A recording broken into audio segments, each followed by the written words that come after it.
સ્થાનિક સ્વરાજ્યની ચૂંટણીમાં ઉમેદવારી ફોર્મ ભરવાની છેલ્લી તારીખે રાજ્યમાં શું થયું તે સૌ કોઈ જાણે છે. ઘણા લોકોએ ઉમેદવારી ફોર્મ પરત ખેંચ્યા, કોઈ પૈસાથી વેચાઈ ગયું તો કોઈ ધાક ધમકીથી ડરી ગયું.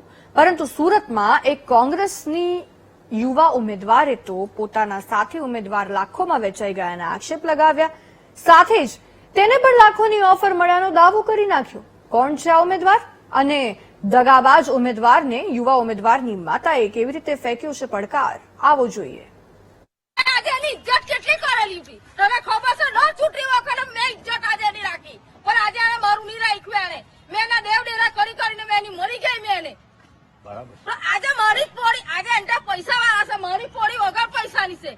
તો મારી પોળી પૈસા લઈને ખસી જતો આજે માટે તમે બધા ગાડ્યા આવતા કે નહીં આવતા કે નહીં લડવા તમે લોકે તો પછી કઈ નહીં છે ને અમે છે ને કોણ ગભરાય આખું ગામમાં બોલે મારી પોડી જો જીઠે કે જો ની જીઠે પણ મારી પોડી પૈસાની લુચ્ચી નહીં મળે.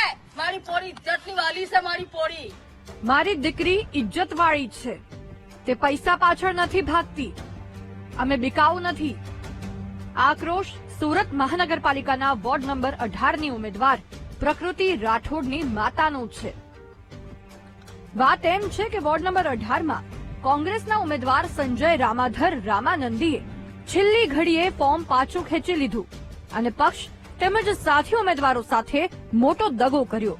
આ ઘટનામાં સૌથી વધુ આઘાત મહિલા ઉમેદવાર પ્રકૃતિ નરેશ રાઠોડને લાગ્યો છે.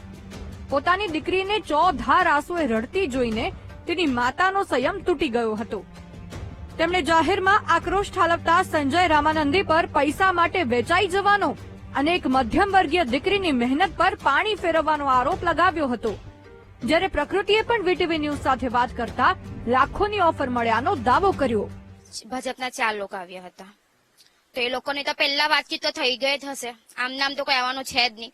એ પ્લાનિંગ રાતનો જ ચાલતો હતો અને મને એમના ઘરે બોલાવવામાં આવી હતી કે તું ઘરે ચાલી આવ, ખોટું દબાણ આવશે તારા પર, આવું થશે એમ. તો મેં એમના ઘરે ગઈ તો બે વાગ્યા જેવા ભાજપના 4 કાર્યકર્તાઓ આવ્યા અને એટલું બધું કીધું કે આવું થશે, તેવું થશે, આટલું પૈસા મળશે, તમને ખેંચી લેવું, તમારા આખા ભવિષ્યનો સવાલ છે, તમારી લાઈફ સેટ થઈ જશે. તો પણ મારી ના એટલે ના જ કે તમે ગમે તેટલા પૈસા આપો પણ હું ફોર્મ પરત નહીં ખેંચું. જેને ખેંચવું હશે એ ખેંચી લેશે, એ પૈસાના લોભા હશે તો ખેંચી લેશે. મારે ફોર્મ ખેંચવું નથી. 75 લાખ સુધીની ઓફર આવી અને 4 લોકો આવ્યા હતા. બોલો, 25 લાખથી 75 લાખ સુધી બોલી પહોંચી, છતાં બેન કોંગ્રેસના વફાદાર રહ્યા, આવું તેઓ કહે છે. જો કે ભાજપના નેતાઓ કોણ હતા અને કોણે તેમને લાખોની ઓફર કરી તે સ્પષ્ટ નથી થયું. પરંતુ હાલ તો પ્રકૃતિ રાઠોડ અને તેના માતા ખૂબ ચર્ચામાં છે. કેમેરામેન દેવેશ સોલંકી સાથે ધ્રુવ સોમપુરા, વીટીવી ન્યૂઝ, સુરત.